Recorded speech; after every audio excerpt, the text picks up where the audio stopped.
안녕하세요. 사연에 빠지다의 DJ 민영입니다. 오늘 사연자는 믿었던 도끼에 제대로 발등을 찍힐 뻔했다는데요. 과연 어떤 사연인지 들어보겠습니다. 오늘도 두 가지 사연 준비되어 있는데요. 끝까지 들어주실 거죠? 그럼 바로 시작해 볼게요. 구독과 좋아요 잊지 말고 꾹 눌러주세요. 안녕하세요. 저는 40대 여자입니다. 저는 어릴 때부터 욕심이 없다는 말을 많이 듣고 컸습니다. 어릴 때는 그런 말을 들으면 그게 칭찬이라고 생각했는데 나이를 한 살 한 살 먹다 보니 그게 아니더군요. 제가 무남동녀 외동딸이에요. 그렇다 보니 부모님께서 부족한 거 없이 곱게 키워주셨습니다. 와, 너 이거 뭐야? 이 가방 백화점에서 파는 비싼 브랜드잖아. 너 이거 짜가 아니고 진짜야? 너 몰랐어? 경선이네 집 이런 거 되게 많아. 연예인들이 드라마에서 입고 나오는 옷도 막 굴러다닌다니까? 아버지께서 영화 제작이랑 엔터 관련 사업을 하셨는데 해외에 출장을 많이 나가셔서 외국에 다녀오실 때마다 가방이나 옷을 많이 사다 주셨어요. 거기다가 아버지 주변 분들이 집으로 선물도 많이 보내주셔서 제가 원하지 않아도 집에는 물건이 넘쳤습니다. 진짜? 나 경선이 너네 집 한 번만 놀러 가봐도 돼? 우리 엄마 아빠는 가방이니 옷이니 그런 거 다 쓸데없는 거라고 사주지도 않고 난 매일 언니한테 물려만 입는다니까. 그래, 나도 형제 없이 혼자라 친구들이 집에 놀러 온다고 하면 좋아. 오늘 우리 집에 같이 가자. 학교 다닐 때는 친구들이 우리 집에 가자고만 하면 너무 좋았어요. 부모님이 아무리 잘해주셔도 집에 혼자 있다 보면 외롭다고 느낌을 많이 받았거든요. 그렇다 보니 친구들이 우리 집에 오는 걸 좋아하는 게 좋았어요. 저는 거의 매일 친구들을 집에 데리고 왔습니다. 헐, 이 원피스 드라마에서 여자 주인공이 입고 나오는 거 봤어. 우와, 진짜 예쁘다. 나 이거 한 번만 입어봐도 돼? 마음에 들어? 그럼 너 가지고 가. 안 그래도 나는 내 스타일이 아니라서 그냥 옷장에 넣어놓기만 했거든. 대박. 경선이 너 진짜 최고다. 나 같으면 내 스타일 아니어도 연예인이 입고 나왔던 거면 그냥 입고 다녔을걸? 경선이 너는 진짜 착한 거 같아. 난 안 입고 다녔어도 누구 줄 생각은 절대 못했을 거야. 근데 경선아, 나도 이거 입어봐도 돼? 에이, 착하기는 뭐. 내가 산 것도 아니고 그냥 선물로 들어온 것들인데 뭐. 이쪽에 있는 것들은 나 안 입는 거니까 마음에 드는 거 있으면 다 가져가도 돼. 다 새 거야. 내가 뭘 했어. 경선이는 다른 외동인 애들이랑 다르다니까. 애가 욕심이 없어, 욕심이. 저는 친구들이 저에게 마냥 착하다, 욕심이 없다라고 할 때마다 기분이 좋았어요. 옷이니 액세서리니 그런 것들은 저에게는 별로 중요하지 않은 것들인데 나눠주는 것만으로도 친구들이 저렇게 저를 띄워주고 좋아해주니 진짜 친구가 된 것 같고 좋더라고요. 물론 친구 중에도 그런 저를 이용하려는 애들도 있었어요. 별로 친하지도 않은데 주변에서 제 이야기를 듣고 다가와서 무조건 우리 집에 가져간다거나 제가 학교에 가지고 오는 물건 같은 걸 무조건 달라는 식으로 탐내는 애들도 있었죠. 마흔이 넘은 지금까지 기억이 생생한 게 중학교 때였는데 그날이 아마 운동의 날이었을 거예요. 같은 반 애였는데 학교에서 불량한 걸로 유명하고 저랑은 별로 친하지 않은 애였어요. 그런데 다짜고짜 저에게 친한 척 어깨동무를 하고 다가오더니만 갑자기 운동화를 바꿔 신자고 하더라고요. 내가 오늘 신고 온 운동화가 좀 작아서 그런데 이따 체육 시간에 네 운동화랑 좀 바꿔 신을 수 있을까? 너도 나 달리기 잘하는 거 알지? 우리 반이 이기려면 내가 좀 좋은 운동화 신어야 할 것 같아서 바꿔줄 거지? 내가 보기엔 네 운동화도 좋아 보이는데 전혀 작아 보이지도 않고. 누가 봐도 운동화가 작아 보이지 않는데 본인이 신은 운동화가 작아서 뛰지를 못하겠다고 엄살을 피우더라고요. 네가 몰라서 그래. 내 운동화는 싸구려라. 신고 한번 달리면 발바닥이 아프다니까. 네 운동화 그거 되게 비싼 거잖아. 나도 한번 신어나 좀 보자. 친구 좋다는 게 뭐냐? 물론 그 아이와 친구라고 전혀 생각하지 않았지만 제가 가진 운동화가 그렇게나 신어보고 싶다고 하니 한번 신어보라고 줬습니다. 사실 저는 똑같은 운동화가 집에 몇 개나 더 있었으니까요. 친하지 않은 애라도 하나 준다고 해서 저에게 불편한 건 없었습니다. 오히려 그 운동화가 필요한 애한테 갈 수 있어서 다행이라고 생각했어요. 역시나 그 일진 아이는 제 운동화를 신고 신이 나서 운동장으로 달려가더니만 그 이후 운동화를 돌려주지 않았어요. 저는 그 일진 아이가 신고 있던 싸구려 운동화를 신고 집에 와야 했습니다. 그런데 그날 제 운동화를 보신 아버지께서 단번에 알아보시고는 저에게 왜 그 운동화를 신고 있냐고 물으셨어요. 경선이, 너 운동화 그거 뭐야? 네 거 아니잖아. 네 운동화는 어디다가 두고 남의 걸 신고 왔어? 아주 어릴 때부터 제 물건을 주변의 친구들에게 주고 오는 일이 비일비재하다 보니 부모님은 이미 예상하고 계셨을 거예요. 또 누구랑 바꿔 신고 왔나 보다 하신 거죠. 어머니는 그런 저에게 익숙해져서 별로 대수롭지 않게 생각하셨지만 아버지는 아니었어요. 운동의 날이라 달리기 잘하는 애랑 바꿔 신고 왔다고 했더니만 아버지는 붉어진 얼굴로 답답하다던 듯 저를 쳐다보았습니다. 아이, 경선아. 그건 바꿔 신고 온 게 아니라 그 못돼 먹은 애가 네 운동화 뺏어간 거잖아. 안 되겠다. 내일 아빠가 학교를 찾아가서 운동화 달라고 해야지. 어릴 때야 친구들과 물건을 나눠 쓰고 양보하는 게 미덕처럼 보였을지 모르지만 제가 크면서도 자꾸만 제 물건을 남에게 퍼주고 있으니 아버지가 보시기에는 좋지 않았나 보더라고요. 내가 바꿔준 건데 다시 달라고 어떻게 해요. 저는 괜찮으니까 그냥 놔두세요. 아무리 욕심이 없어도 그렇지. 이렇게 사회에 나가서는 평생 손해만 보고 살게 돼 있어. 네 몫은 네가 알아서 챙겨야지. 언제까지 다 퍼주기만 할 거야? 아이고, 애가 타고나길 저렇게 타고난 걸 어떻게 해요. 어디 가서 남의 거 뺏어오는 것보다야 훨씬 나으니까 그냥 둬요. 그러다가 사회 나가서도 지 거 다 뺏기고 다닐까봐 그렇지. 당신도 알겠지만 세상이 어디 호락호락해? 아빠, 내일은 내가 알아서 잘하니까 걱정하지 마세요. 아빠가 그랬잖아요. 남한테 잘해줘서 나쁠 건 하나도 없다고. 그것도 적당히 하고 다녀야지. 에휴, 말해 뭐하냐. 이게 다 내 잘못이지. 내가 우리 경선이를 너무 풍족하게만 해줬어. 부족한 게 좀 있어야 욕심도 생기고 하는 건데. 아버지 말씀이 맞습니다. 저는 한 번도 제가 필요한 것에 대해 못 가져본 경험이 없어요. 지나가다가 가지고 싶은 게 있어서 저거 예쁘다, 너무 귀엽다 한마디만 하면 부모님께서 바로 사주셨거든요. 거기다가 컴퓨터나 삐삐, 핸드폰 등등 새로운 신문물이 생길 때마다 제가 알기도 전에 아버지가 미리 사서 선물로 주고는 하셨어요. 저야 우리 집엔 자식이 저 하나밖에 없으니 그런가 보다 단순하게 생각했었는데 살다 보니 꼭 그런 건 아니더라고요. 저희 부모님께서 저에게 넘치게 해주신 거였어요. 부모님은 당연히 저를 위해서 해주신 거지만 그런 점이 장점이기만 한 건 아니더라고요. 제가 욕심이 없는 것도 없는 건데 다른 문제점이 또 있었어요. 제가 간절히 원하기도 전에 항상 뭐든 제 손에 들려있다 보니 저는 간절함이라는 게 별로 없었어요. 그래서 그런지 뭐든 적당히 했습니다. 공부도 적당히, 일도 적당히, 크게 하고 싶은 것도 없고 원하는 삶도 명확하지 않았어요. 저는 적당히 공부해서 성적 맞춰서 대학에 가고 직장도 처음 붙은 회사에 들어갔습니다.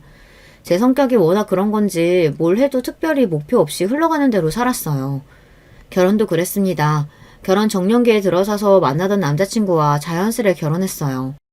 저는 제 결혼 생활도 지금까지 살아온 대로 무난할 줄 알았어요. 그런데 결혼은 다르더군요. 남편은 부모님과 달랐습니다. 특히나 남편은 무뚝뚝한 편이었어요. 아들만 셋인 집의 장남이라 책임감도 강하고 남자다운 편인데 말도 없이 표현할 줄도 몰라요. 연애할 땐 그런 점이 남자다워서 좋았는데 결혼해서 살다 보니 남편의 그런 점이 외로워질 때가 많더라고요. 매일 부모님과 관심과 사랑을 독차지하면서 살다가 결혼하고 아내가 되어서 남편에게 좋은 아내가 되려고 노력하다 보니 말로 표현하기 힘든 점들이 생기더라고요. 저는 내조를 잘하는 아내가 되고 싶었어요. 연애 시절 옆에서 남편을 보며 곁에서 잘 이끌어주는 사람만 있으면 남편은 성공할 수 있는 사람 같았거든요. 남편은 저와 달리 형제가 셋인 집에서 자라 희생정신도 강하고 책임감도 강해요. 남편은 명문대도 갈 수 있는 실력이었는데도 동생들을 위해 장학금을 받고 대학을 갔어요. 당시에 시대 경제 사정이 좋지 않아 연달아 있는 동생들 교육비만으로도 힘들어서 남편 등록금까지 내기는 쉽지 않은 형편이었다고 하더라고요. 남편이 대단한 게 대학 졸업과 동시에 취직해서 동생들 학비며 부모님 대출까지 갚았다고 하더라고요.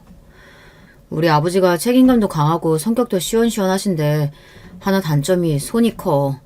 우리 어릴 때부터 어머니가 동네 옷가게에서 아르바이트를 하셨는데 엄마가 일을 잘해서 손님이 많다고 딱 한마디 했는데 아버지께서 단번에 그럼 엄마더러 가게 해보라고 부추겨서 빚내서 가게 차렸다가 쫄딱 망했다니까.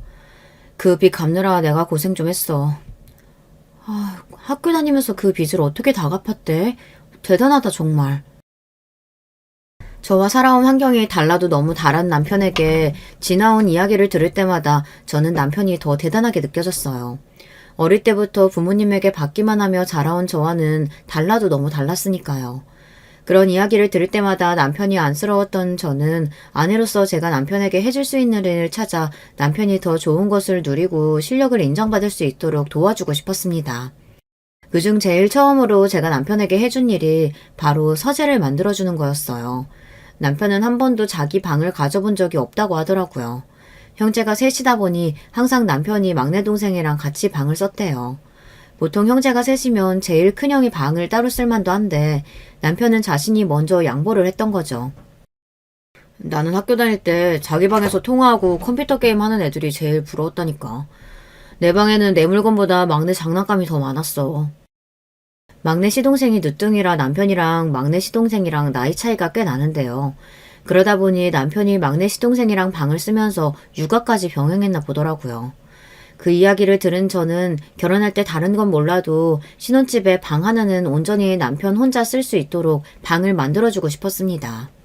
그런데 결혼할 당시 시댁에서 신혼집을 구해줄 형편이 되지 않는다고 하더라고요. 요즘 집값이 얼만데 부모가 자식들 신혼집을 척척 사줘. 더군다나 우리 집은 아들만 셋이라 셋 다 장가만 보내려고 해도 내 허리가 휜다. 허리가 휘어. 내 나이가 몇 살인데 결혼할 때 부모님한테 손을 벌려요. 결혼 준비는 저랑 경선이가 알아서 할 테니까 걱정하지 마세요. 남편은 효자였어요. 그랬으니 그동안 그렇게 알아서 희생하고 양보하면서 살았겠지만 결혼할 때가 되니 저는 그런 남편이 이해가 되지 않았습니다. 저도 무조건 부모님이 남들만큼은 도와줘야지라고 생각하는 사람은 아니었지만 아무리 그래도 부모라면 자식이 힘들 때 조금이라도 도움을 줄 수 있어야 한다고 생각해요. 시아버지처럼 나 몰라라 하는 게 아니고요. 더군다나 남편은 대학생부터 지금까지 줄곧 집안의 생활비를 보태며 살았는데 돈이 있어봐야 얼마나 있겠어요. 분명 모아둔 돈도 없을 텐데 시부모님 앞에서 당당하게 본인이 알아서 하겠다고 하는 남편을 보니 대충 시댁 분위기가 어떤지 알겠더라고요. 그렇다 보니 저도 남편에게 어떻게 할 생각이냐고 대놓고 묻기가 어려웠습니다.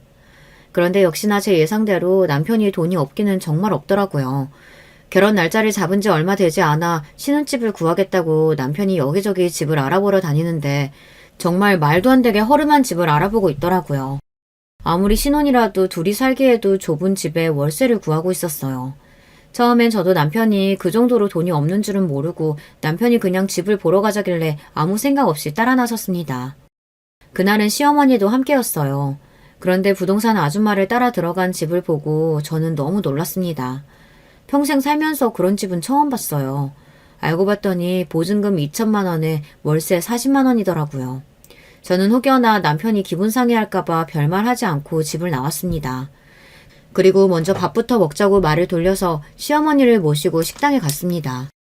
제가 이렇게 뭘 몰라요. 결혼까지 생각한 남자가 월급이 얼마고 모아둔 돈이 얼마인지도 몰랐던 거죠.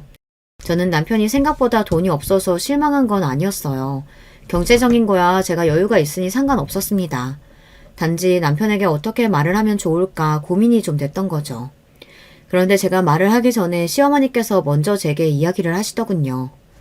세아가 너는 어쩜 결혼한다는 애가 집도 보고 하는데 말이 그렇게 없니?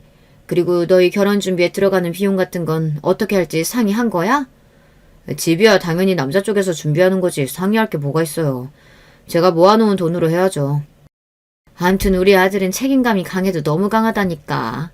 세아가 내가 듣기론 너희 집은 다른 형제 없이 너 혼자라고 그러던데 그럼 친정에서 좀 도와주실 수 있는 거 아니니?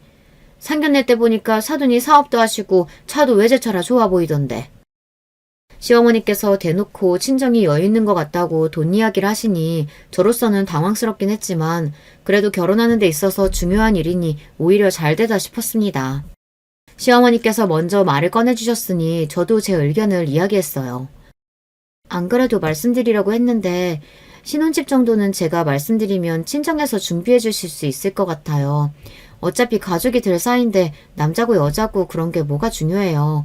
각자 할 수 있는 만큼 모아서 차근차근 준비하면 되는 거죠. 어머 그래 역시 내가 상견례 날 사돈들 보고 확실히 부티가 난다 했어. 세아가 네가 그렇게 해주면 우리야 너무 고맙지. 신혼집은 제가 알아서 하겠다고 하자 시어머니께서 너무 좋아하셨어요. 남편은 연신 그래도 되겠냐며 미안해했지만 저는 괜찮다고 했어요. 물론 제가 생각해도 제가 철이 없기는 했습니다. 친정 부모님께서 어떻게 생각하실지도 모르는데 제 마음대로 결정했으니까요. 저는 당연히 결혼해서 제가 살 집이니 친정에서 당연히 해주겠다고 하실 줄 알았어요. 그런데 아버지 반응이 제가 예상한 것보다 좀 다르기는 하더라고요. 상견례 때 공무원이었다고 그렇게 잘난 척하길래 결혼 준비 정도야 알아서 척척 할 줄 알았더만. 뭐? 신혼집도 너희들 알아서 하라고? 하참, 세상에 무슨 그런 부모가 다 있다니? 사실 상견례 자리에서 시아버지께서 본인이 평생 공무원으로 사셨다고 잘난 척을 하기는 했어요. 평생 나란 일을 하면서 청렴 결백하게 사셨다고요. 거기다가 남편 자랑을 하시면서 남편이 다니는 회사가 중소기업이긴 해도 우리나라에서 알아주는 회사라며 연신 자랑을 늘어놓으셨어요. 자고로 사업이라고 하면 우리 아들 다니는 회사 정도는 돼야 사업이라고 할 수 있죠. 벌써 생긴 지 50년이 넘은 회사인데 얼마나 믿음이 가요. 거기다가 대표님이 우리 아들을 얼마나 예뻐하는지 명절이면 꼬박꼬박 선물을 보내신다니까요. 물론 아들 자랑하실 수 있죠. 하지만 시아버지는 그 정도를 넘어서 친정아버지를 무시하는 발언까지 하셨습니다. 영화나 찍고 연예인들 뒤치다거리나 하는 회사가 요즘이나 알아주지 옛날에는 사업이라고 인정도 안 했다고요. 거기다가 저희 친아버지처럼 예술이라고 해오신 분들은 당신의 자부심에 대해 절대 모르실 거라고까지 하셨습니다. 그날이야 상견례 자리이니 애써 참고 웃으며 좋게 넘어갔지만 그때 일로 아버지께서 시아버지를 썩 좋게 생각하시진 않았어요. 그런데 결혼 준비하면서 이런 일까지 생기니 더 마음에 안 드시나 보더라고요. 둘이 좋아서 하는 결혼인데 집을 누가 하든 뭐가 그렇게 중요해요. 나 취직했을 때 아빠가 독립하고 싶으면 아파트 사줄 테니까 독립하라고 하셨었잖아요. 그때 그 아파트 지금 사준다고 생각하고 아빠가 좀 도와주세요. 제 애교에 안 넘어가실 아버지가 아니다 보니 아버지는 속상해 하시면서 못 이기는 척 제 말대로 해주셨습니다. 지금 생각하면 철이 없는 행동이었지만 그때는 오로지 제 머릿속에 남편과 좋은 집에서 행복하게 살 꿈에 부풀어 무작정 아버지에게 집을 사달라고 졸랐어요. 아버지도 제가 먼저 뭔가 해달라고 이야기한 게 처음이다 보니 못 이기는 척 제 말을 들어주셨습니다. 아버지는 제 명의로 서울에 아파트를 떡하니 사주셨어요. 남편은 처음에 부담스러워하는 것 같더니만 제가 남편을 위해 서재방을 만들어 보여주니 너무 감동해서 눈물까지 글썽이더라고요. 어떻게 이런 생각을 했어? 내 인생에 이런 큰 선물은 태어나서 처음 받아봐. 고마워 자기야. 내가 평생 잘할게. 남편이 좋아하는 모습을 보니 저까지도 너무 뿌듯했습니다. 남편을 위한 서재 선물은 빙산의 일각이었습니다. 저는 결혼해서 사는 동안 남편을 위해서라면 뭐든 주저하지 않고 나서서 했습니다. 남편 직장 동료들이나 상사분들을 위해 도시락을 싸기도 하고 집에 초대해서 식사도 여러 번 대접했어요. 남편네 회사가 시아버지 말씀대로 중소기업이긴 해도 꽤 오랫동안 뼈대가 굵은 회사예요.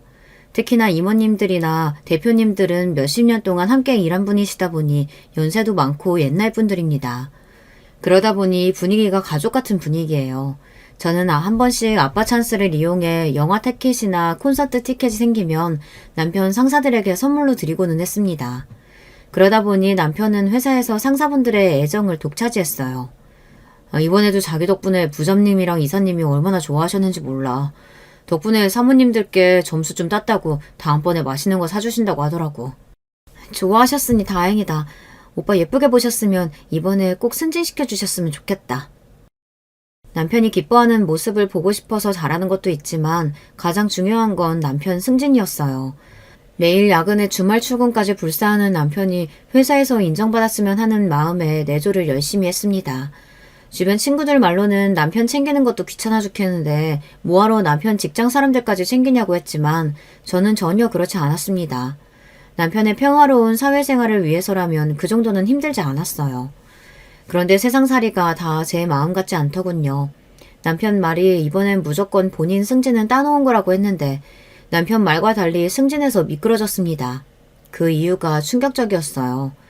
회사 대표 딸이 외국에 있다가 한국에 들어왔는데 글쎄 회사에 낙하산으로 입사했다더라고요. 그것도 남편 상사로요. 남편이 승진했으면 됐을 자리에 그 여자가 들어온 거죠.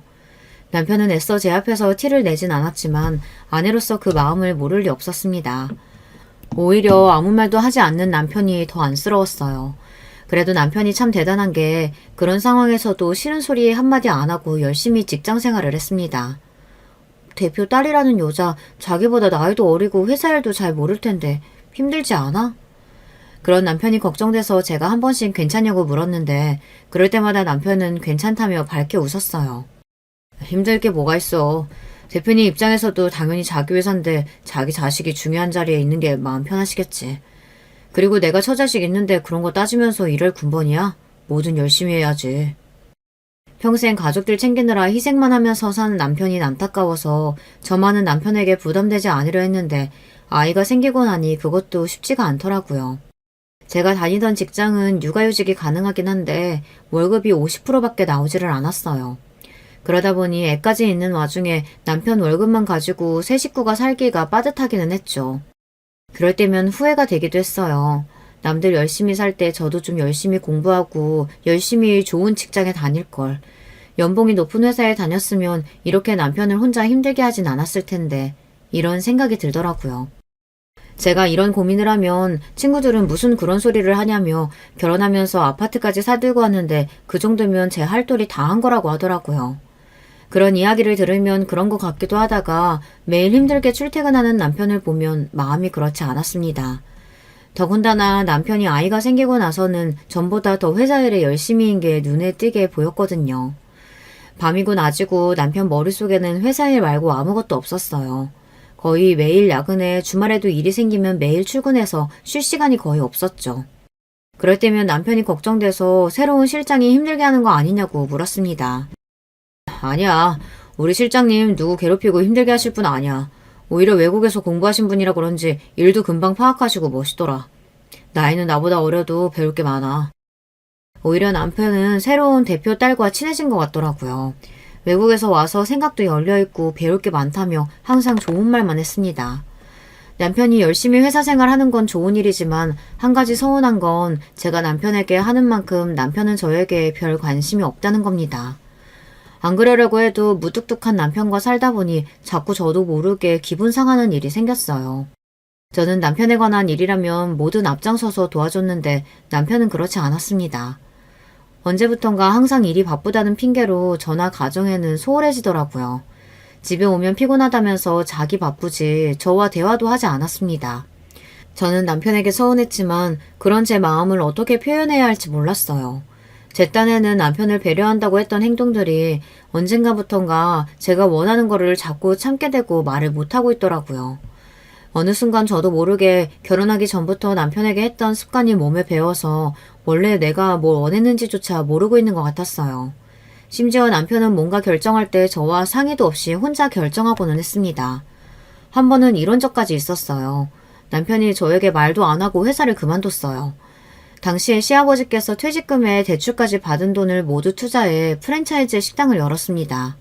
남편 말로는 시아버지의 권유로 다니던 직장을 그만두고 시아버지를 돕기로 했다고 했어요. 그런데 예상과는 달리 장사가 잘 되지 않았습니다. 초기 몇 달은 수익이 하나도 없어서 남편이 가지고 오는 돈이 전혀 없었어요.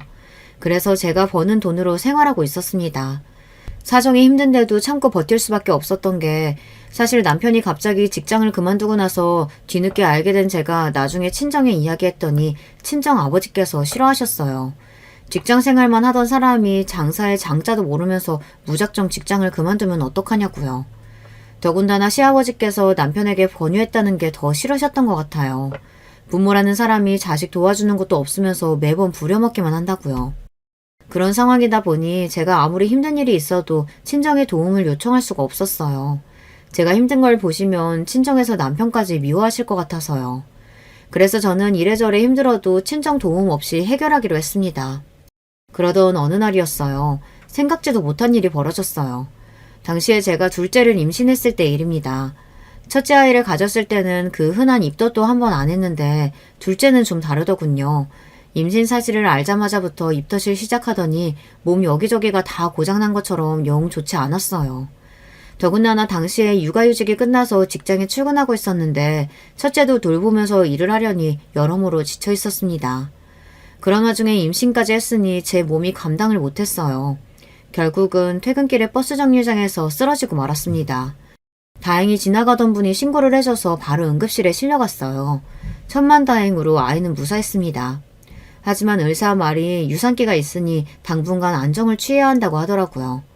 가게에 있다가 연락을 받고 온 남편과 시아버지가 함께 응급실로 왔더라고요. 괜찮아? 아휴, 큰일 날 뻔했네. 육아휴직 끝난 지 얼마 안 돼서 휴가도 못 내는데 병원에서 유산기도 있다고 하고 쉬어야 한다고 하니까 당신 그냥 일 그만두는 게 어때? 일도 일이지만 몸부터 생각해야지.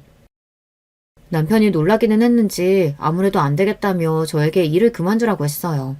남편 말에 저도 고민됐습니다. 돈을 생각하면 제가 무조건 일해야 하는 상황인데 쓰러지기까지 했으니 뱃속 아이도 걱정되고 큰애까지 친정엄마에게 맡긴 상황이라 이래저래 저도 죄송해서 고민을 안 할 수가 없었어요. 하지만 현실적으로 지금 당장 그만둘 수는 없었습니다. 제가 일을 그만두면 남편 혼자 버는 걸로 집안이 돌아가질 않았어요. 그렇다고 안 그래도 남편 상황을 탐탁지 않아 하시는 친정아버지에게 손을 벌릴 수도 없고요. 안 그래도 머릿속이 복잡한 상황에 그때 남편을 따라온 시아버지께서 굳이 안 해도 될 말을 하셨습니다. 아유, 직장을 왜 그만둬?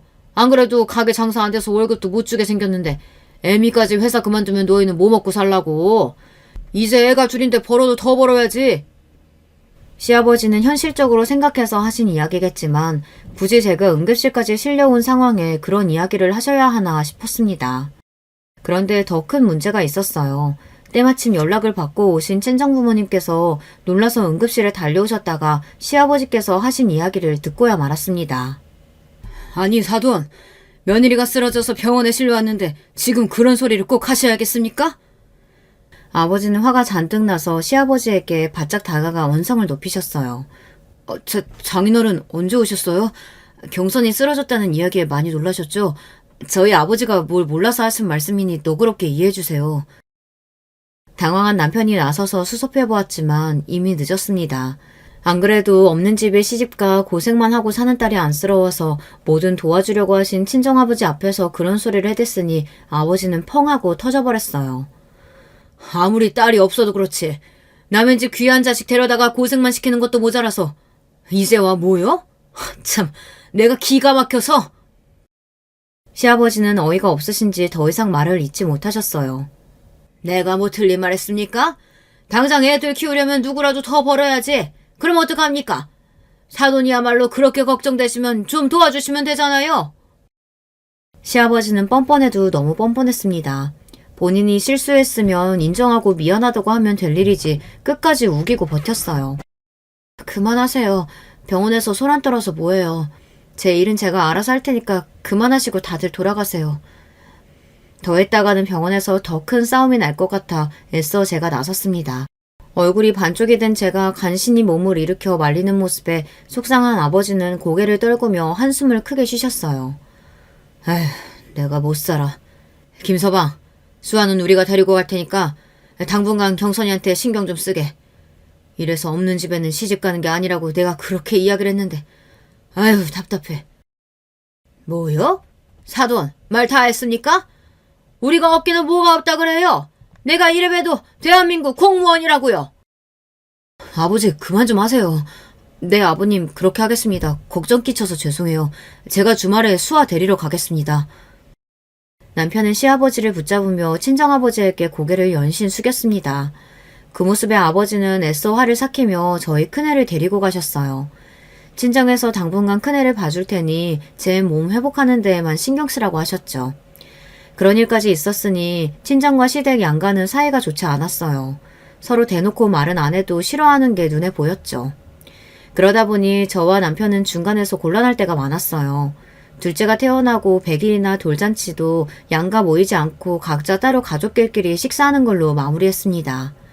저와 남편은 나름대로 모여서 감정을 풀어볼까도 했는데 친정아버지는 시아버지 얼굴도 보고 싶지 않다고 하셨어요. 저도 더는 이야기할 수 없었던 게 시아버지께서 그 정도로 화를 내는 걸 본 적이 없어서 저도 더 이야기하지 않았습니다. 어쩌면 그냥 이대로 거리를 두고 사는 게 더 나을지 모르겠다는 생각이 들기도 했고요.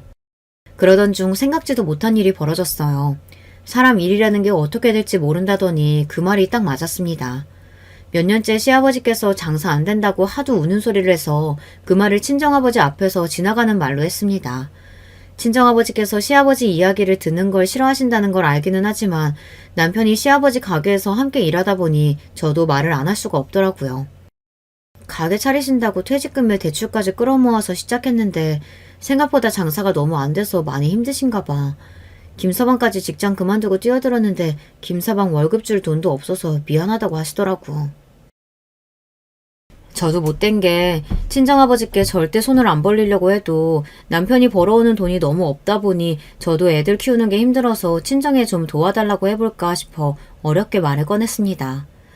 제가 누가 있겠어요. 비빌 언덕이라고는 친정밖에 없으니 쪽팔려도 이야기는 꺼내봐야죠. 장사는 뭐 아무나 하는 줄 아나? 평생 직장 생활만 하는 양반이 갑자기 장사하겠다고 할 때부터 내가 알아봤어. 김서방은 처자식도 있는 사람이 무턱대고 직장까지 그만두면 어쩌자는 거야? 친정아버지는 아무래도 시아버지에 대한 감정이 좋지 않다 보니 뭐든 좋게 생각하지 않으셨어요. 더군다나 남편까지 직장을 그만두고 시아버지 일을 돕는다는 걸 더 마음에 안 들어 하셨죠. 김서방 효자인 거 아시잖아요. 본인도 나름 잘해보려고 하는 일인데 예쁘게 좀 봐주세요. 친정아버지가 시아버지를 좋아하시지 않는 거야 이해가 됐지만 그렇다고 남편까지 미워하시는 건 저도 싫었어요. 내가 지금 김서방이 미워서 하는 말이 아니잖아. 우리 귀한 딸 고생할까봐 그러는 거지. 아무튼 너 생각해서라도 내가 도와줄 방법 생각하고 있으니까 좀 기다려봐. 그때까지만 해도 친정아버지께서 도와준다는 말이 그냥 하시는 말인 줄 알았는데 아버지는 다 생각이 있으셨더라고요. 얼마 뒤 시아버지 가게가 대박이 났어요. 이게 다 친정아버지 덕분이었습니다.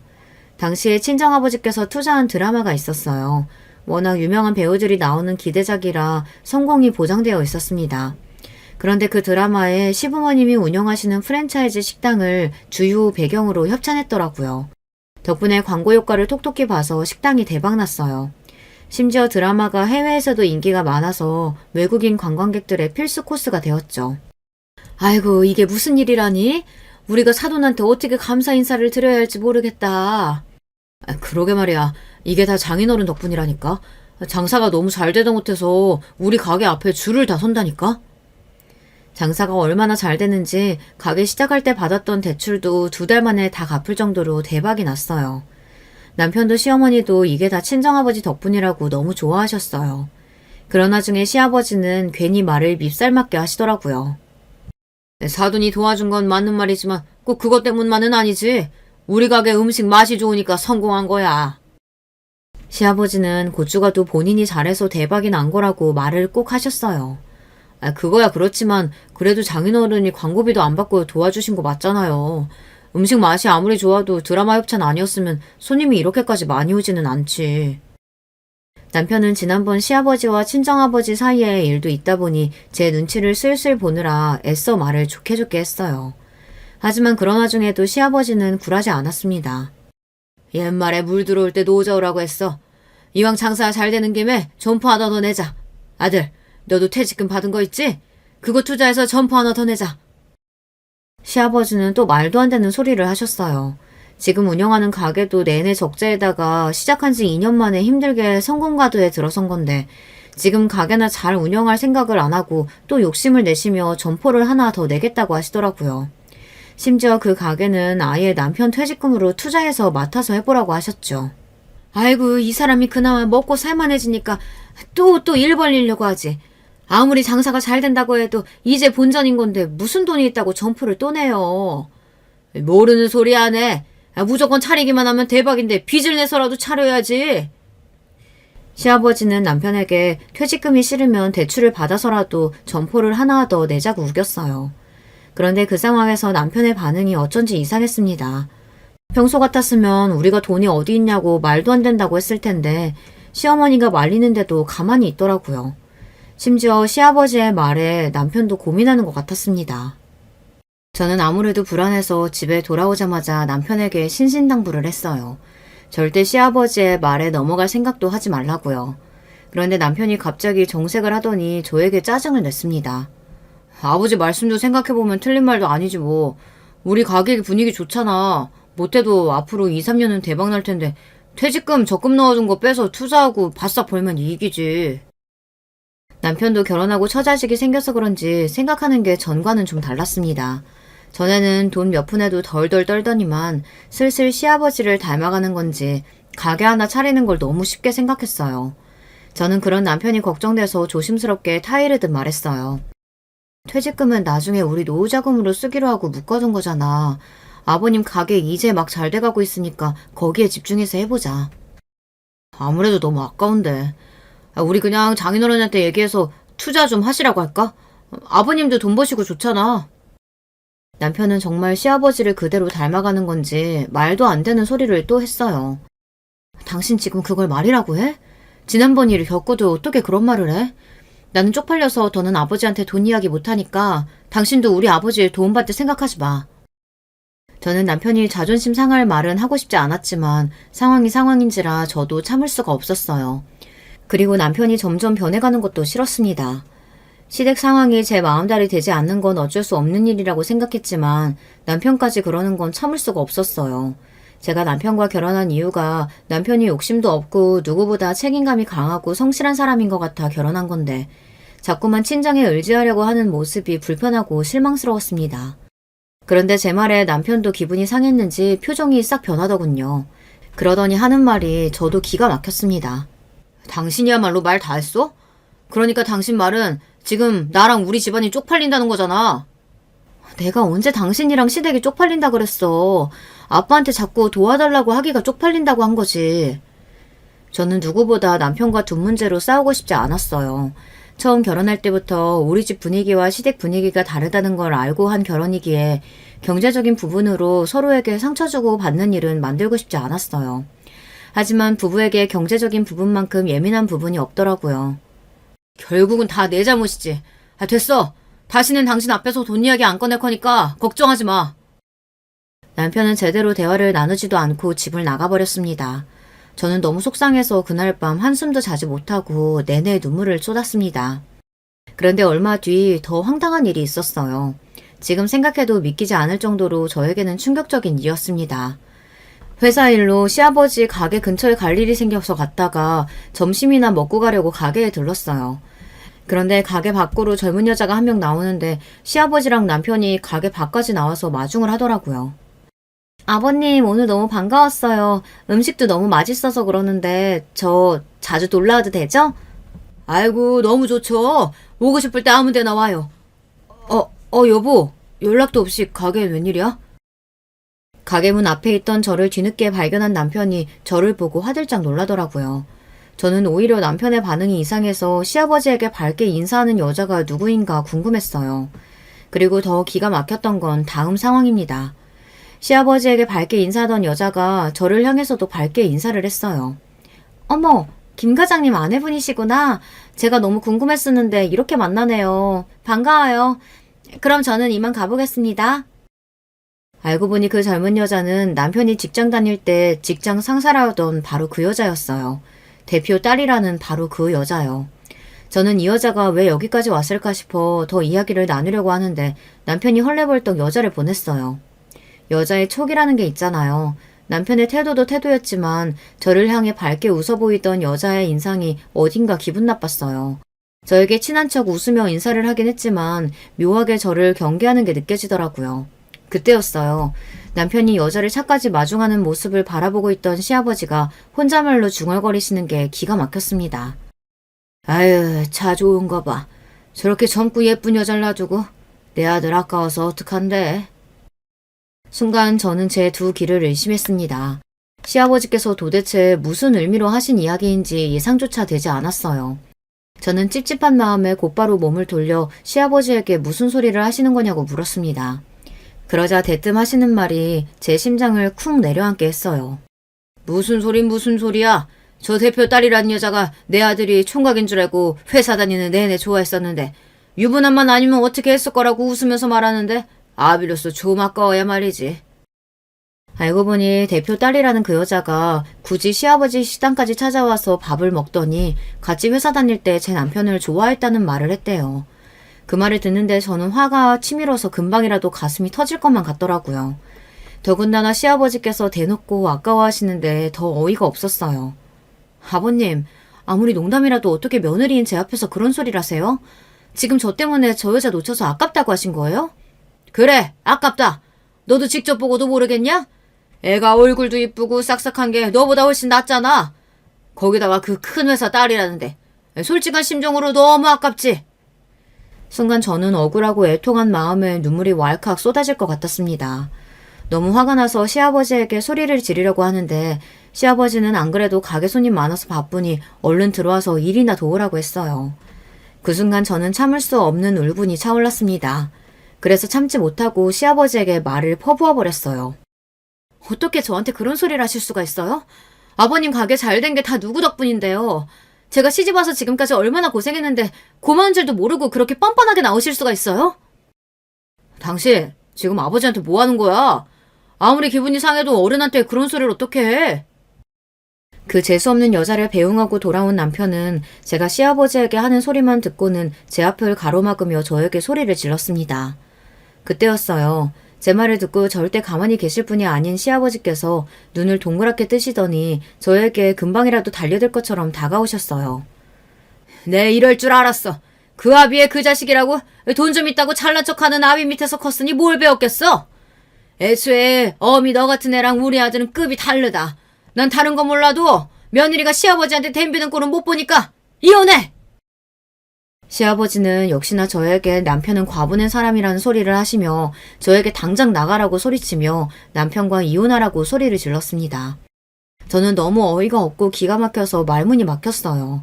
남편도 그만하라고 저에게 돌아가라고 화를 내고 저는 그대로 쫓겨나듯 식당을 나왔습니다. 저는 도저히 서러워서 아무것도 할 수가 없었어요. 저는 회사에 반차를 내고 다짜고짜 친정으로 갔습니다.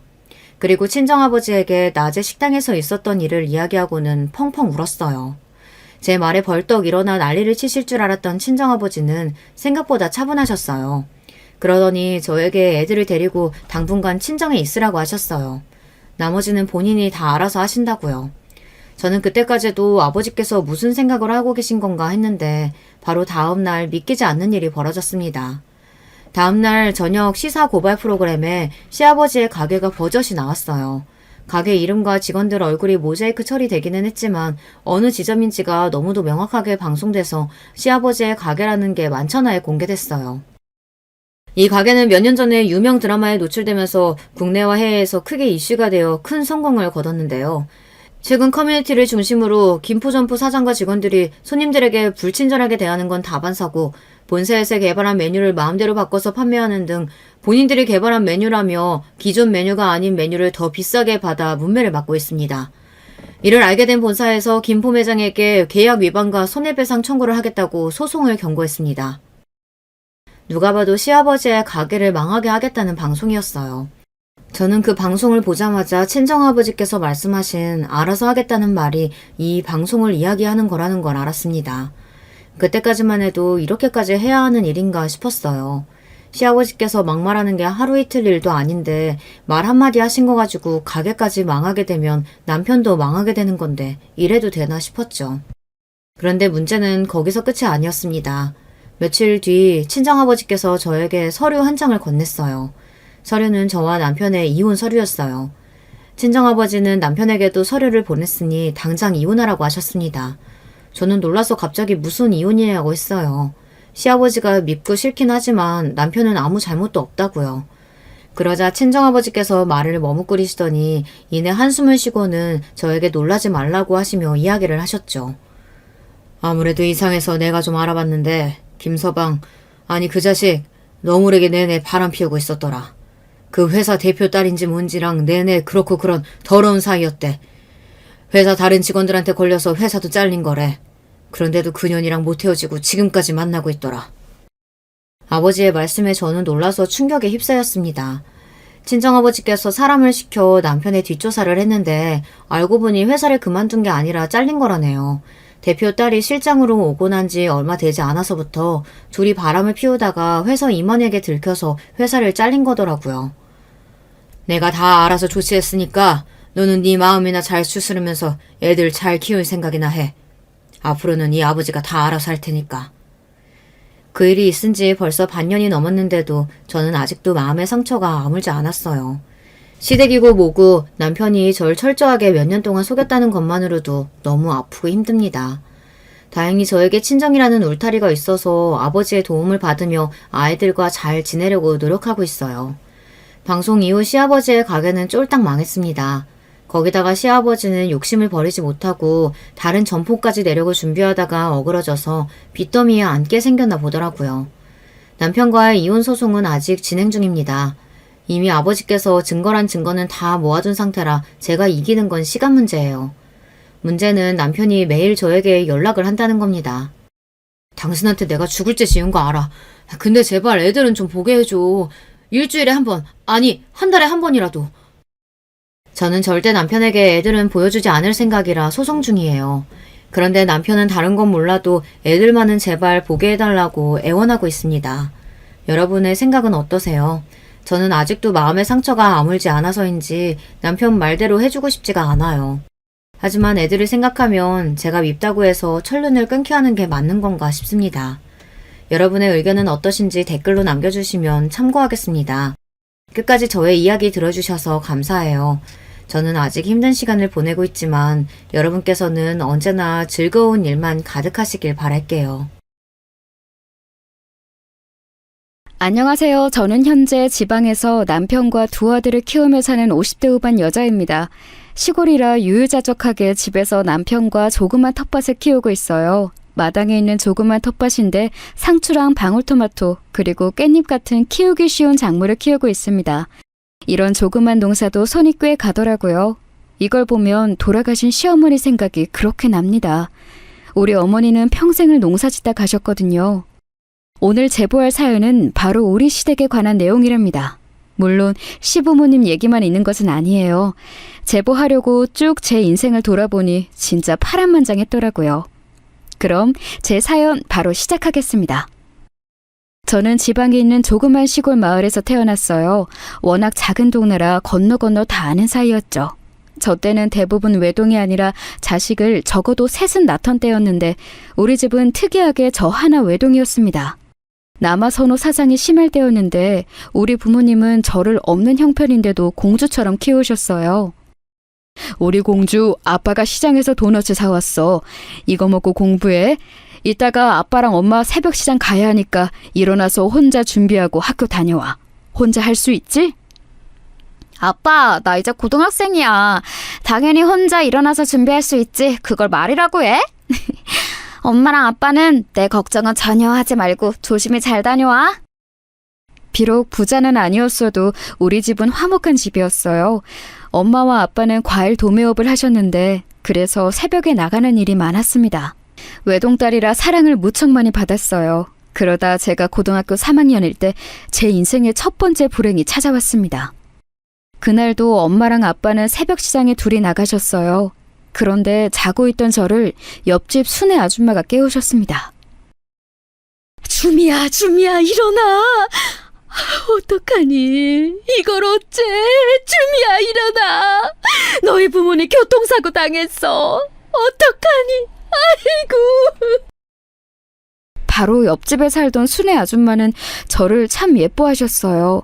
저는 순애 아줌마의 첫째 아들인 성철이 오빠를 짝사랑했는데 그걸 알고 몰래 저를 집으로 불러주기까지 하셨답니다. 우리 부모님과 옆집 순애 아줌마와 호철이 아저씨랑 넷이서 아주 친하셨거든요. 마당에서 서로 고기도 구워 먹고 서로 미래의 사돈이 되자고 할 정도였죠. 아무튼 그렇게 순애 아줌마가 저를 급하게 깨워서 정신없이 호철이 아저씨의 차를 타고 병원으로 갔어요. 아빠! 엄마! 어떡해. 이렇게 가면 나는 어떻게 살아? 엄마, 안 돼! 아빠! 나 두고 가지 마! 안 돼! 아이고, 이걸 어째. 우리가 주미 책임질 테니까 이제 편안히 눈 감아. 우리가 책임질게. 주미야, 보내주자. 엄마랑 아빠 너무 고통스러워하셔. 너 오니까 그래도 안심이 됐나 봐. 보내주자. 엄마와 아빠는 제가 올 때까지 고통스러워하셨어요. 그러다 저를 확인하고 마치 약속을 원하는 듯 순애 아줌마와 호철이 아저씨를 쳐다보셨죠. 그 마음이 통했는지 순애 아줌마는 나서서 저를 책임진다고 하셨고 그 소리를 듣고 두 분은 눈을 감으셨습니다. 그 뒤로는 정신이 하나도 없었어요. 한순간에 고아가 된 저를 순애 아줌마가 아주 열심히 챙겨주셨습니다. 친척도 아니고 같은 동네에 사는 아이를 이렇게 챙겨주다니 지금 생각해도 너무 감사한 분이셨습니다. 주미야, 학교 끝나고 아줌마네 집으로 와. 알겠지? 저녁에 갈비찜 먹을 거니까 꼭 와서 먹어. 그리고 너 학생회비 이걸로 내. 못 먹고 다니고 그러면 안 돼. 알지? 지금 생각해도 너무 천사 같았던 순애 아줌마는 저를 딸처럼 예뻐하셨어요. 마치 순애 아줌마의 자식들은 무려 4형제였답니다. 4명이 다 남자라 순애 아줌마는 딸 하나 입양했다 생각하고 저를 키워주셨죠. 그렇다고 순애 아줌마의 형편이 좋은 것도 아니었어요. 다 같이 가난했던 시절이라 없는 형편인데 저를 먹여주신 거였습니다. 그렇게 하도 옆집에서 살다 보니 저는 제가 짝사랑했던 성철 오빠와 사랑에 빠지게 되었어요. 그리고 고등학교를 졸업하고 저는 오빠와 연애하다 결혼까지 하게 되었답니다. 아이고, 그렇게 열심히 챙기더니 결국 며느리가 됐네. 축하해. 주미, 너도 시부모님께 잘해야 한다. 이런 사람들 또 없어. 아유, 그나저나 진짜 하늘에 있는 주미 부모님이 좋아하시겠어. 아이고, 우리가 더 좋아하고 주미가 복덩이지. 우리 주미 없었으면 나 평생 딸 못 키워보고 죽을 뻔했잖아. 내 평생의 소원이 딸이었는데 얼마나 다행이야. 순애 아줌마, 즉 우리 시어머니는 저를 굉장히 예뻐하셨어요. 우리 시대에는 시집살이를 안 당한 사람을 찾는 게 힘들잖아요. 그런데 저는 시집살이가 아니라 오히려 예쁨을 많이 받았습니다. 저는 원래 살던 집을 처분하고 바로 옆집인 시댁으로 들어가서 살게 되었어요. 원래 우리 집은 부모님이 자꾸 떠올라서 힘들기도 했고 무엇보다 4형제라 북적거리는 시댁의 분위기가 너무 좋았거든요. 남편이 장남이고 밑으로 시동생이 3명이 있었는데 무려 막내 도련님은 그때 겨우 3살이었습니다. 우리 막내 도련님, 간식 먹게 이리 오세요. 형수님이 사과 깎아왔어요. 아이고 귀여워라. 잘 먹는 거 보니까 예뻐 죽겠어. 예, 주미야. 무슨 도련님이야. 그냥 이름 불러. 물론 너희는 그렇다고 형수님한테 누나라고 하면 안 돼. 그래, 어차피 어릴 때부터 다 알던 사이인데 이제야 도련님이라고 하는 것도 웃기다. 우리 주미가 결혼해서 집에 오니까 분위기도 확 살고 너무 좋아. 집안 분위기가 사내 놈들만 득실거리다가 이제 봄이 온 것 같아. 주미가 혼자 집안일 다 하느라 미안해 죽겠어요. 안 그래도 미안한데 애들 학교 숙제도 봐주고 밥도 먹이고 시집 와서 고생만 하는 것 같아요. 뭐? 아니야. 여보, 나는 괜찮아. 어머님하고 아버님이 나 얼마나 예뻐하시는데. 사실 나 어제 여보 몰래 어머님이 바나나도 주셨어. 아, 이거 어머님이 비밀이랬는데. 어머, 주미야, 그거 내가 비밀이랬잖아. 얘는 그걸 말하면 어떡해. 아이고, 내가 어렵게 구한 바나나였는데 우리 주미 혼자 힘들게 고생하는 거 알고 너무 고맙고 미안해서 몰래 줬어. 뭐라고요? 엄마, 내가 친자식인 건 알죠? 가만 보면 우리 엄마는 자식들보다 주미를 더 챙겨. 뭐 아무래도 저는 보기 좋아요. 시부모님은 농사를 지으셨는데 잘 사는 편은 아니었어요. 오히려 자식이 많아서 먹는 입이 많으니 가난했다고 하는 게 맞았죠. 그런 시부모님을 대신해 집안일은 제가 다 했어요. 아침에 일어나서 밥을 짓고 반찬을 만들고 시부모님이 나가시면 청소와 빨래부터 설거지를 혼자 다 했죠.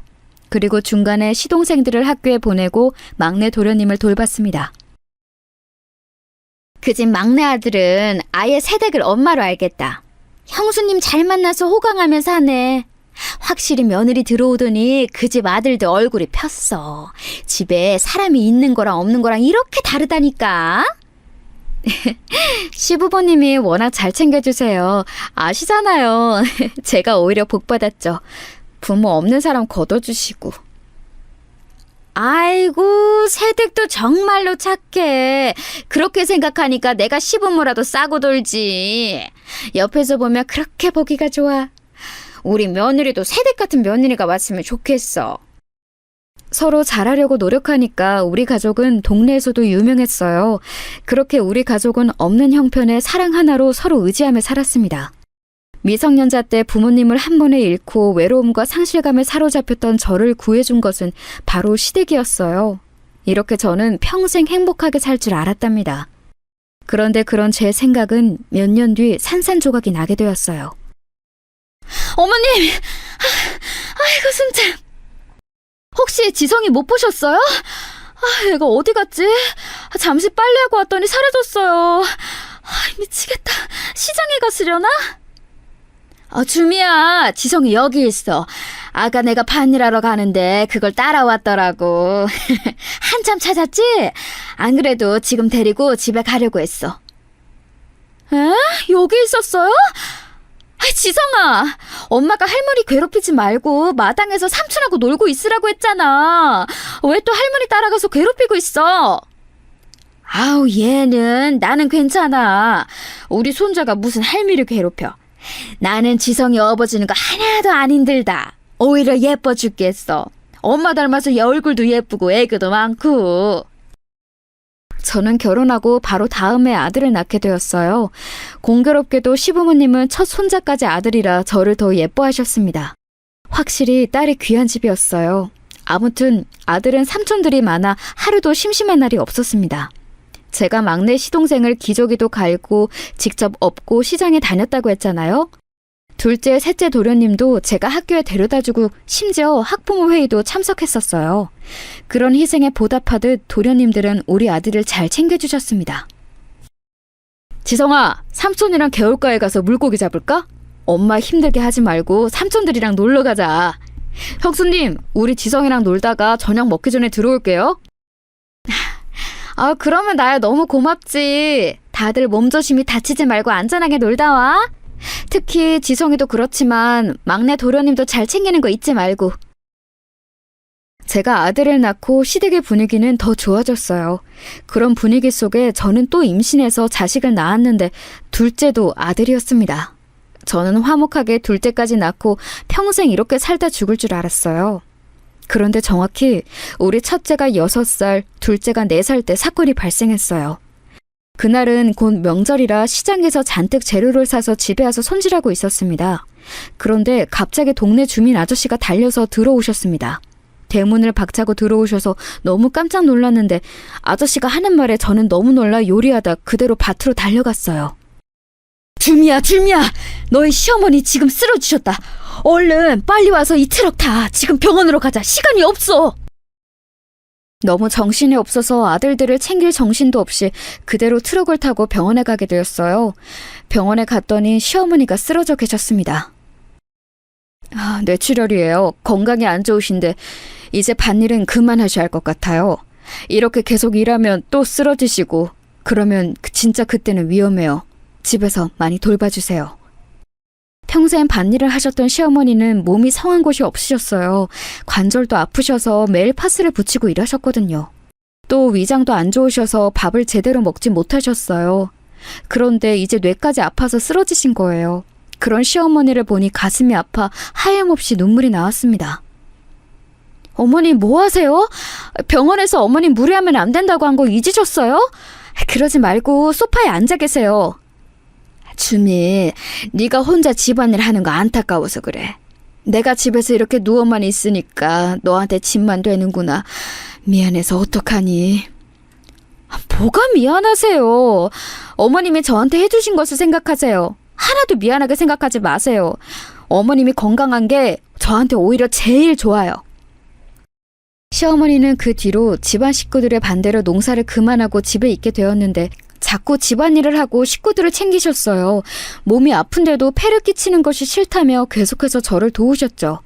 그런 어머님을 보며 오히려 가슴이 아팠던 저는 일부러 제가 더 고생해서 식구들을 챙겼습니다.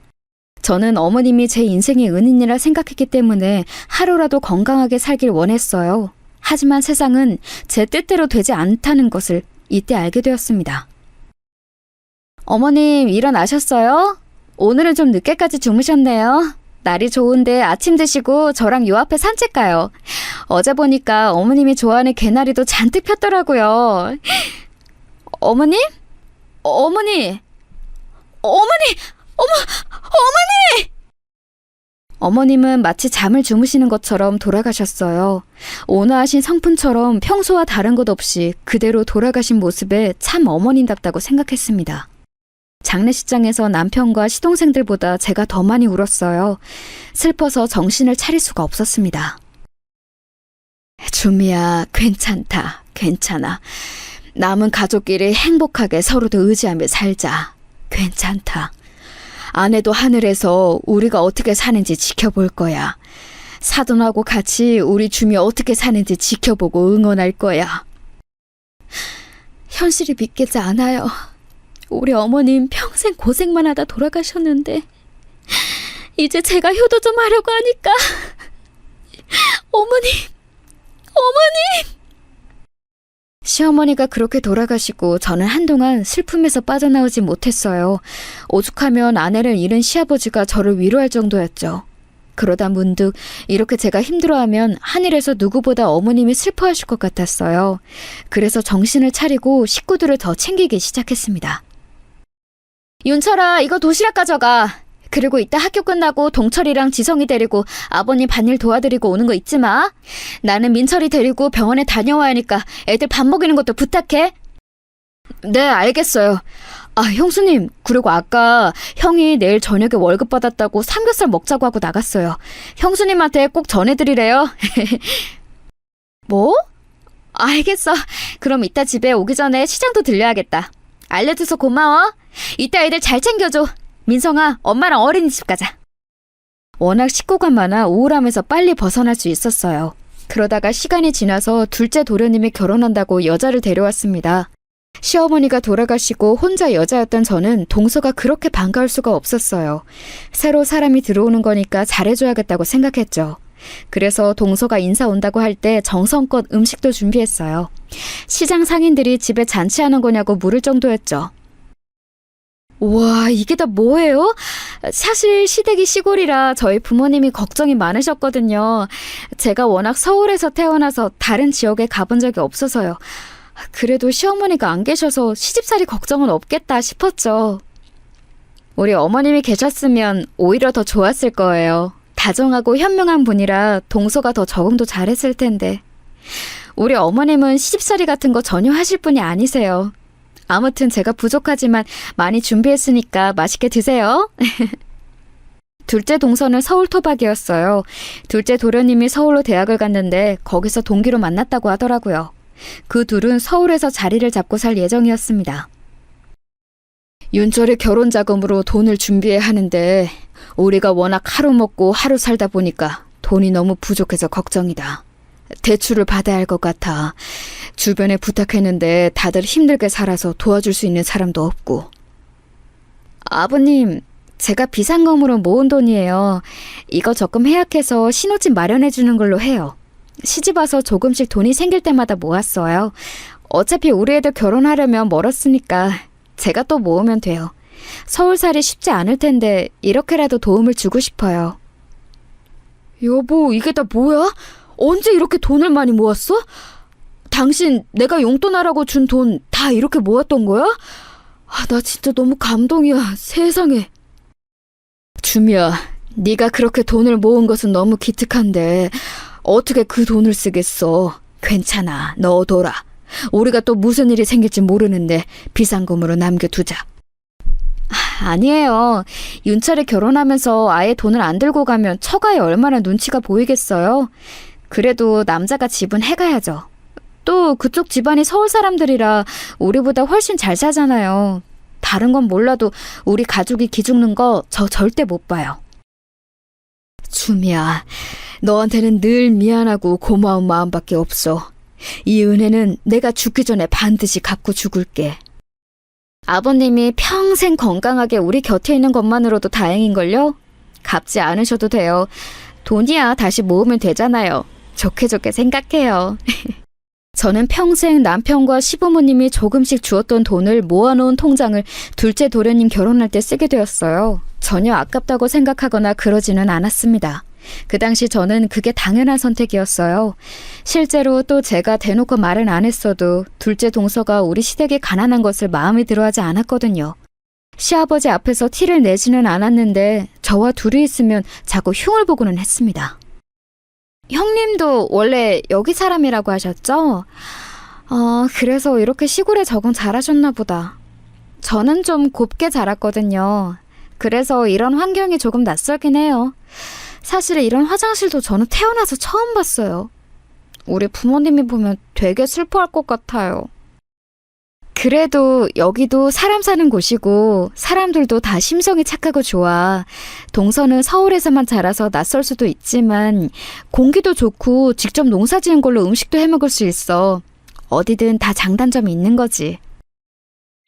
그런가요? 어쩐지 남편이 서울 와서 적응을 잘 못하더라고요. 그런 순박한 모습이 좋긴 했는데 사람이 좀 뭐라 할까요? 순진하고 세상 물정을 잘 모르는? 심지어 둘째 시동생을 제 앞에서 장난식으로 흉까지 보는데 마냥 듣기 좋은 소리는 아니었어요. 제가 유독 시댁 식구들과 친하기도 했고 또 서로 힘들 때 의지했던 사이라 팔이 안으로 굽게 되었죠. 그래도 좋은 게 좋은 거라 생각하며 동서와 잘 지내려고 노력했습니다. 어차피 서울에서 생활하니 동서 얼굴을 보는 일이 많지는 않았죠. 그러다 본격적으로 사건이 터진 것은 바로 셋째 시동생의 결혼 이후에 발생했습니다. 아니, 속도 위반이 말이 돼? 얌전한 고양이가 부뚜막에 먼저 올라간다고 하더니 제일 조용하던 셋째가 여자 임신해서 결혼하는 게 말이 되는 거냐고. 나 진짜 어이가 없어서 잠도 못 자겠어. 게다가 그 여자는 직업도 없대. 고등학교만 졸업하고 뭐 제대로 일하지도 않는다고 하더라고. 아이고 속 터져. 심지어 아이가 벌써 7개월. 우리가 알면 지우라고 할 것 같으니까 숨긴 것 같아. 어쩌겠어. 결혼시켜야지. 그런데 신혼집을 마련할 돈은 없는데 같이 살아야 할 것 같지? 그래야지. 윤철이가 결혼해서 나갔으니 방은 있는데 우리 애들하고 동철이가 방을 같이 쓰게 하고. 아이고 머리야. 민철이 쟤도 대학 못 가고 공장에서 일하는데 걱정이다. 아버님도 어제부터 자리에 누워서 아무 말씀 없으셔. 충격을 많이 받으신 것 같아. 내가 모은 돈도 윤철이 결혼할 때 써서 어쩔 수 없네. 일단 같이 살아야지. 동서될 사람이 친정하고 영 끊었다며. 형제 중에 제일 조용했던 셋째 도련님이 무려 속도 위반으로 결혼하게 되었어요. 아버님은 이 사실을 알고 머리가 아파 드러 누우셨죠. 시댁의 형편이 좋지 않았는데 심지어 작은 동서는 친정하고 연을 끊은 상태였어요. 그래서 선택의 여지가 없이 같이 살게 되었는데 제 생각보다 너무 힘들었습니다. 동서, 화장실 쓰고 나면 휴지가 항상 바닥에 머리카락이 많더라고. 청소는 내가 할 테니까 머리카락만 조금 치워줄 수 있을까? 저 임신해서 몸 무거운데 지금 머리카락까지 치우라는 거예요? 이러다 저랑 아이한테 무슨 이상이라도 생기면 어떡하시려고요? 지금 시어머니 없다고 저한테 대신 시집살이 시키는 거예요? 아니, 머리카락이 너무 많아서 보기 좀 그래서 그랬어. 그래도 같이 사는 집인데 그 정도는 할 수 있지 않아? 내가 요리나 청소, 빨래는 혼자 하니까 동서도 어느 정도는 해줬으면 했던 거야. 저도 도와드리고 싶은 마음은 크죠. 그런데 현실적으로 제가 임신해서 몸이 무거운데 어떻게 도와드려요? 아기 낳으면 알아서 잘 도와드릴 테니까 걱정하지 마세요. 셋째 동서는 정말 집안일이라고는 전혀 모르는 사람이었어요. 같이 사는 집인데 혼자 사는 것처럼 행동하는 모습에 저도 그렇고 남편과 시아버지도 불편해했죠. 그래도 저 때는 임신 상태라 식구들은 불만이 있어도 전혀 내비치지 않았습니다.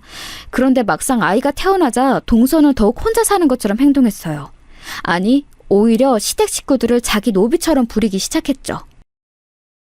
도련님, 저 과자가 너무 먹고 싶은데 사다 주세요. 저번에 보니까 과자 고르는 센스가 별로 없던데 아예 제가 정해드릴게요. 그리고 아기 기저귀도 떨어졌는데 부탁해요. 동서, 동철이 학생이라 공부하기 바쁘잖아. 차라리 동서 남편 시키는 거 어때? 우리 남편은 돈 버느라 바쁘고 힘들잖아요.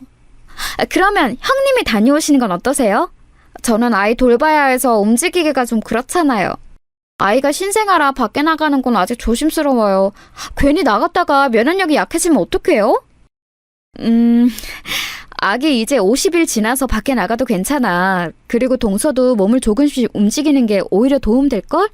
내가 2명이나 낳아서 아는데 너무 누워만 있어도 좋지 않더라고. 형님, 지금 저한테 집안일 하라고 눈치 주는 거예요? 안 그래도 친정 없어서 서러운데 형님이 자꾸 이런 식으로 은근하게 시집살이 하는 거 속상해요. 저는 형님하고 잘 지내고 싶은데 왜 맨날 눈치를 주세요? 어? 눈치 주는 게 아니고. 알겠어. 동서 마음 편한 대로 해. 셋째 동서는 제가 무슨 말만 하면 자꾸 본인이 세상에서 제일 불쌍한 사람인 것처럼 말했어요. 그런 동서의 모습에 저는 할 말을 잃어 아예 상대하기 싫은 지경까지 갔습니다. 저도 사람이고 시어머니처럼 마냥 친절하고 다정한 성격은 아니었거든요. 그래서 동서와 거리를 두게 되었죠. 아이러니하게 제가 그렇게 동서들과 거리를 두니 저를 빼고 둘이 친해졌어요. 동서, 이거 요즘 유행하는 화장품이야. 서울에서 유명한데 여긴 아직 없지? 혹시 몰라서 내가 사왔어. 나도 이미 써봤는데 되게 효과가 좋더라. 선물로 줄 테니까 써봐. 어머, 웬일이야. 형님, 고마워요. 여긴 시골이라 있는 게 없잖아요. 형님이 이렇게 올 때마다 저는 매번 받기만 하고 감사해요. 명절 때만 둘째 동서는 내려왔는데 그럴 때마다 셋째 동서와 자기들만의 세상에 빠졌어요. 처음에는 소외감을 느끼기도 했는데 시간이 지나며 그냥 해탈했습니다. 굳이 저기에 끼고 싶지 않았거든요. 제가 그 둘과 친하게 지내지 않으니 동서들은 보란듯이 더 가깝게 지냈습니다. 심지어 저는 제 뒷담도 직접 듣게 되었어요. 듣는데 손이 떨려서 겨우 심호흡을 하기도 했습니다. 시어머니 안 계시다길래 저는 처음에 되게 다행이라고 생각했거든요. 그런데 큰형님이 작은 시어머니 같아요. 저도 집안일을 한다고 하는데 큰형님 마음에 들지 않나 봐요. 눈치 보기 바쁘다니까요. 나도 처음 결혼했을 때 되게 놀랐어. 여기는 무슨 형님 말이 곧 법이더라? 심지어 남편도 어찌나 형님 편을 들던지 신혼 초에 나 이혼할 뻔했잖아. 작은 시어머니 그 말이 딱이다. 너무 웃겨. 동서랑은 말이 통해서 좋아. 내가 얼마나 그동안 답답했는데. 저 때 뒷담화를 듣고 앞에 나서려다 참았는데 그게 그렇게 후회되더라고요. 하지만 저도 참고만 있던 것은 아니에요. 바로 이어서 사건이 또 터지게 되었어요. 바로 시아버지가 몸이 좋지 않아 건강검진을 받았더니 무려 위암이었어요. 다행히 생명이 위독한 말기는 아니고 초기였습니다. 하지만 꾸준히 검사도 받아야 했고 항암치료도 해야 하는 상황이었어요. 우리가 살던 곳이 시골이라 시아버지를 서울로 모시고 가야 했죠. 우리 부모님을 한 번에 잃고 시어머니까지 잃으니 저는 시아버지를 절대 병으로 세상을 빨리 떠나게 하고 싶지 않았어요. 그래서 제가 자진해서 시아버지를 모시고 서울로 병원에 다녔습니다. 그러다 어느 날은 시아버지가 병원에 가는 날과 큰아들의 졸업식에 겹쳤어요. 동서, 아버님 터미널에 데리러 가서 병원만 모시고 갈 수 있을까? 그리고 다시 버스만 태워주면 돼. 어렵지 않고 이번 검사는 빨리 끝나서 동서가 시간만 내주면 너무 좋을 것 같은데. 어머, 형님, 저 바쁜 사람이에요. 이렇게 갑자기 부탁하시면 안 돼요. 시골에 사람 많지 않아요? 그리고 졸업식이야 뭐 요즘은 안 가도 되지 않나? 동서, 내가 진짜 이제껏 아무 말도 안 했는데 너무한다.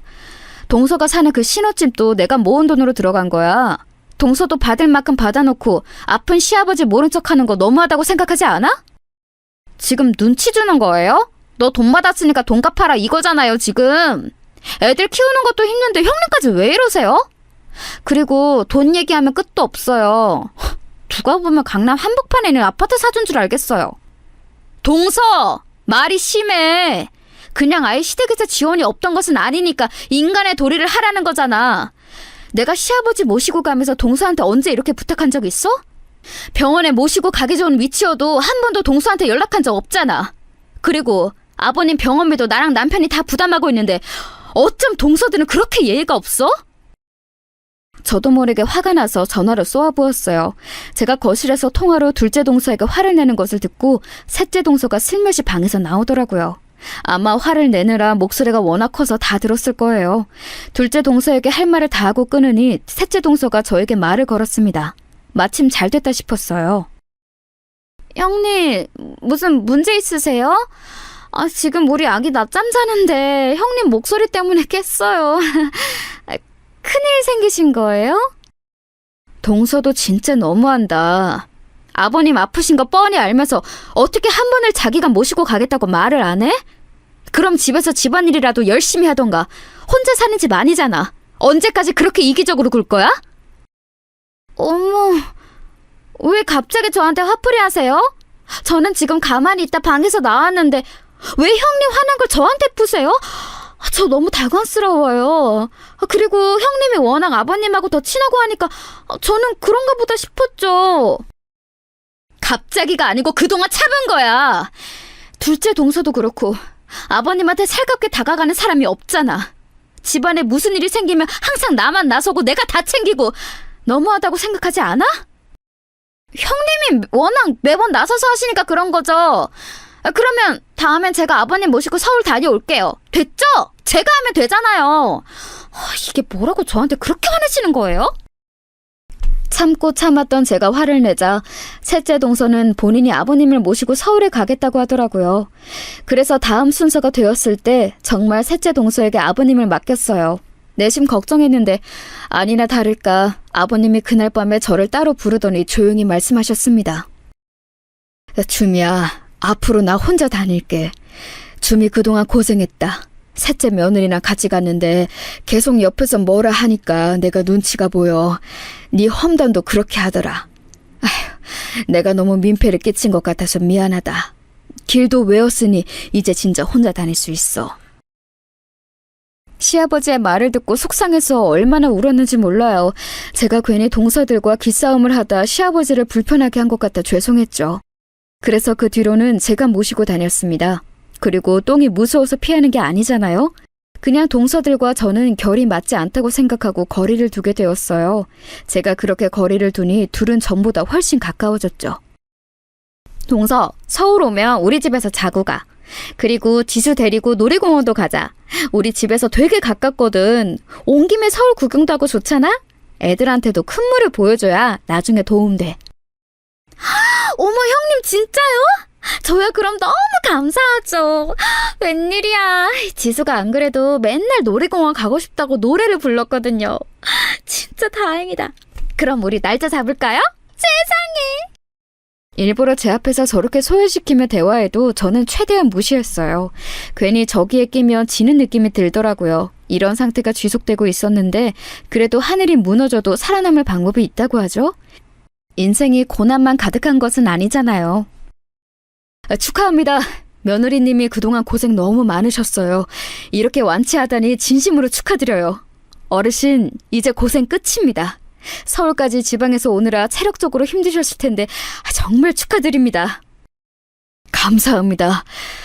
주미야, 네가 제일 고생 많았다. 나 데리고 다니느라 고생했어. 내가 너한테는 진짜 고맙고 미안하다는 말밖에 할 말이 없구나. 웬일이야 선생님. 그동안 감사했습니다. 아버님도 너무 고생 많으셨어요. 우리 이제 걱정 없이 꽃길만 걷도록 해요. 너무 기뻐서 눈물이 나올 것 같아요. 한번 이렇게 크게 아프고 나니까 가족의 소중함을 알게 되었어.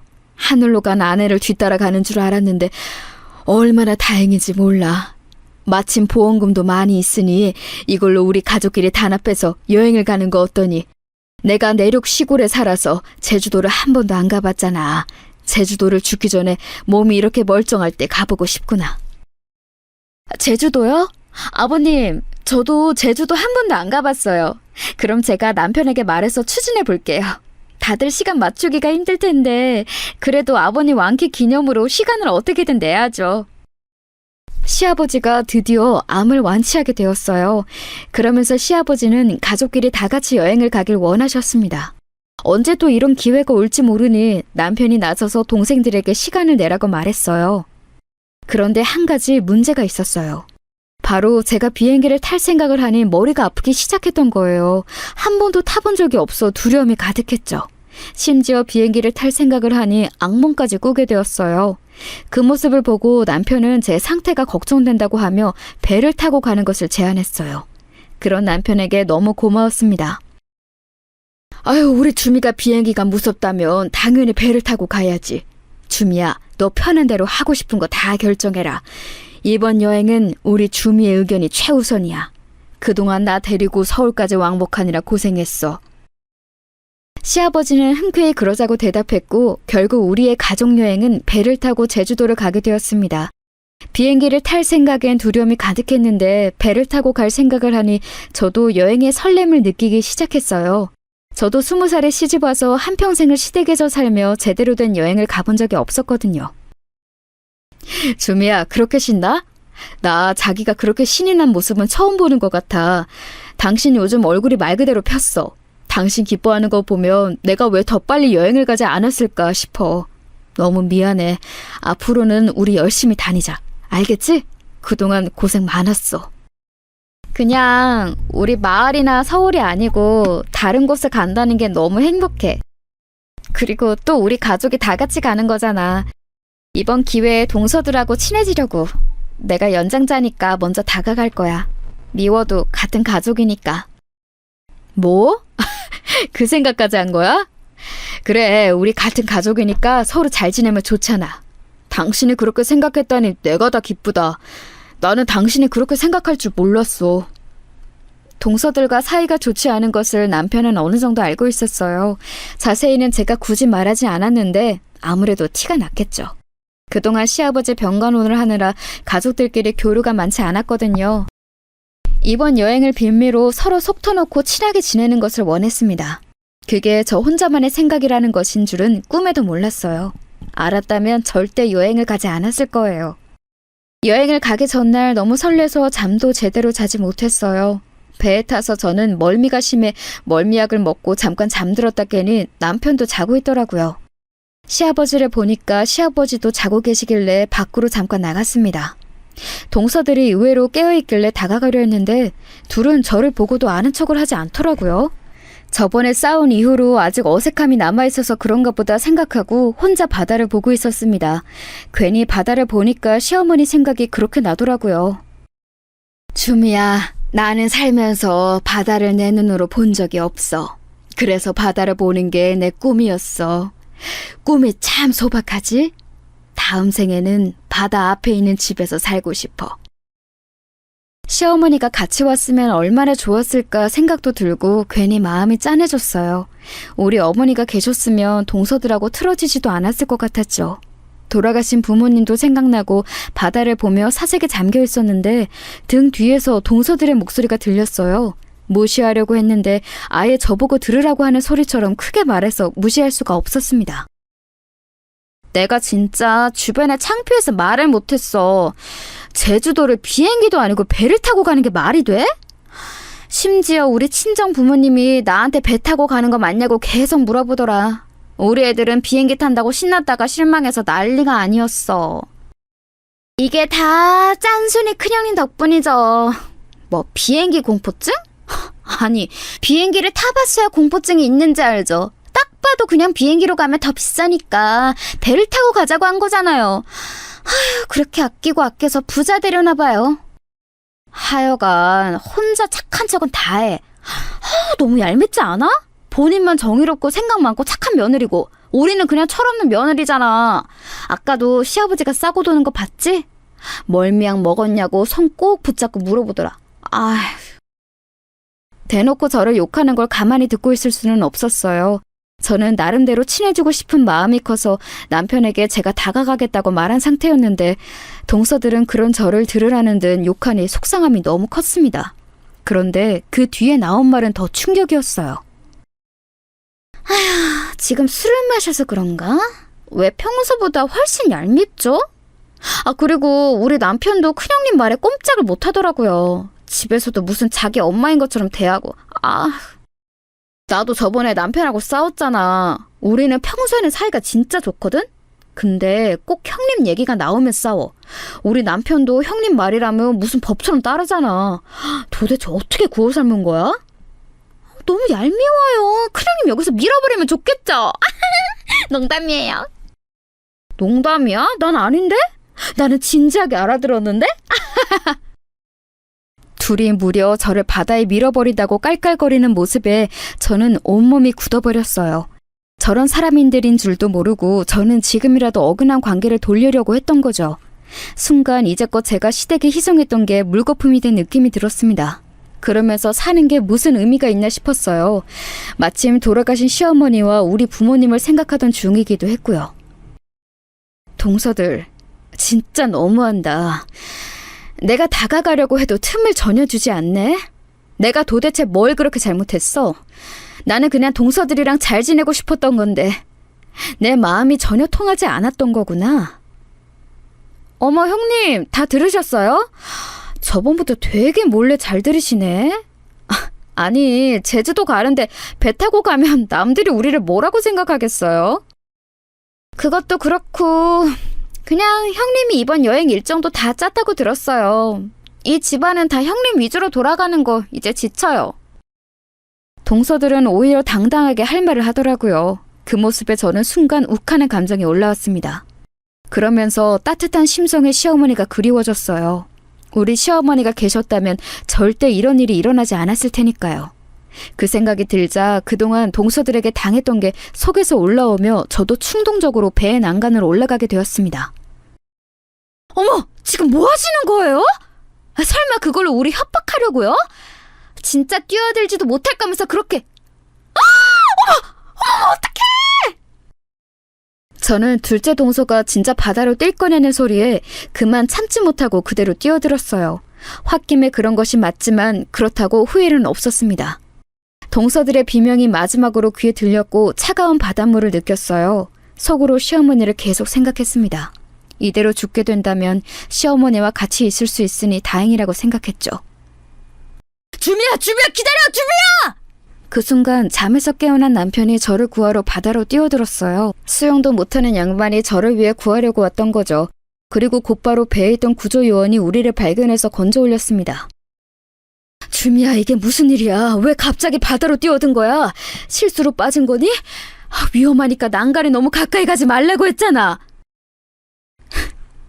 아버님, 저 이제 살기 싫어요. 시어머니가 너무 보고 싶어요. 우리 어머니가 너무 그리워서 참을 수가 없어요. 그게 무슨 말이야. 나도 우리 아내가 그립기는 마찬가지란다. 그래도 우리끼리 의지하며 살기로 다짐했잖니. 너 덕분에 내가 이렇게 병인도 낫고 행복하게 여행 가는데 뭐가 문제니? 동서들이요. 저도 이제 못 참아요. 그동안 제가 동서들이 아무리 둘이 편먹고 저를 따돌렸어도 참았는데 저를 밀어버린다길래? 이럴 거면 그냥 우리 어머님을 제 발로 따라가는 게 맞다고 생각했어요. 뭐라고? 지금 당신 뭐라고 했어? 재수씨, 그게 진짜예요? 우리 아내를 바다로 밀어버린다고 했다고요? 어떻게 그럴 수가 있어요? 말을 좀 해봐요. 아니, 그게 동서가 장난으로 그런 거예요. 동서 말해봐. 아까 형님한테 동서가 밀어버린다고 했잖아. 어머, 무슨 형님은 제 탓을 하세요? 오히려 형님이 매번 큰형님 욕하고 그러셨잖아요. 아까도 가만히 있는 저 불러내서 큰형님 욕하셨으면서. 도대체 왜 형수님을 못 잡아고 안달이야? 우리 형제들한테 형수님이 무슨 의미인지 알아? 평생 우리 집안을 위해 노력한 분인데 고마워하지는 못할 망정. 당신 정말 이럴 거야? 그래, 아니, 도대체 큰형님이 무슨 잘못을 했다고 밀어버린다고 해? 나는 원수한테도 그런 말은 못해. 제 편을 드는 식구들을 보니 서러움이 한꺼번에 몰려왔어요. 그래서 울면서 그동안 있었던 일을 다 말하기 시작했죠. 특히 시아버지 병간호에 관해 말하니 형제들은 흥분을 감추지 못했습니다. 당신, 그게 진짜야? 우리 아버지 올라온다고 했을 때 그렇게 단칼에 거절했어? 그러고도 당신이 사람이야? 내가 그동안 월급 받아서 처가에 가져다 준 게 얼만데? 이럴 거면 이혼해. 나도 소름 돋아서 같이 못 살겠어. 이런 사람하고 어떻게 평생을 같이 살아? 시동생들은 당연히 난리가 나기 시작했죠. 그런데 정말 놀라웠던 것은 바로 시아버지의 반응이었습니다. 내가 우리 주미에게 할 말이 없구나. 주미야, 제주도에 가서 정식으로 말하려고 했는데 상황이 이렇게 됐으니 말한다. 내 암보험금과 몰래 숨겼던 모든 재산을 너에게 주마. 지정 승인으로 유서를 작성할 거야. 주미 아니면 받을 수 없게 하겠어. 그 말에 동서들은 표정이 단번에 일그러졌어요. 그 뒤로 제주도에 가서 여행할 기분이 아니라 그대로 돌아오게 되었습니다. 그리고 시댁에 모여 얘기하는데 저는 끼고 싶지 않더라고요. 나중에 남편에게 들으니 시동생들은 화가 나서 진짜 이혼 얘기를 꺼냈다고 해요. 형님, 제가 죄송해요. 앞으로 절대 형님 욕 안 할게요. 한 번만 용서해 주세요. 제발요.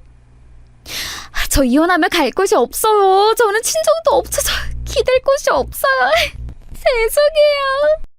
동서들은 이혼 위기에 처하자 저를 찾아와 빌기 시작했습니다. 당장 내 집에서 꺼져! 여기가 어디라고? 우리 주미 앞에 평생 얼굴도 보이지 마!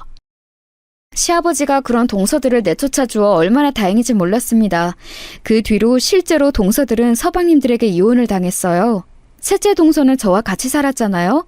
끝까지 못 나간다며 울고불고 난리가 났습니다. 그래도 저는 마음을 굳게 먹고 용서하지 않았어요. 그렇게 시댁에서 보기 싫은 사람들과 완전히 교류가 끊기게 되었고 지금은 아주 행복하게 지내고 있답니다. 시아버지는 저에게 유산을 다 물려주신다고 하는데 저는 그건 바라지도 않아요. 그냥 이렇게 시아버지가 큰 걱정 없이 건강하게 저와 오래오래 살길 바라죠. 제 사연은 여기까지입니다. 여러분 재밌게 들으셨나요? 저는 사연을 제보하며 통쾌한 마음이 들었어요. 저처럼 여러분도 들으시며 즐거우셨길 바랍니다. 그럼 이만 마치겠습니다. 들어주셔서 감사합니다.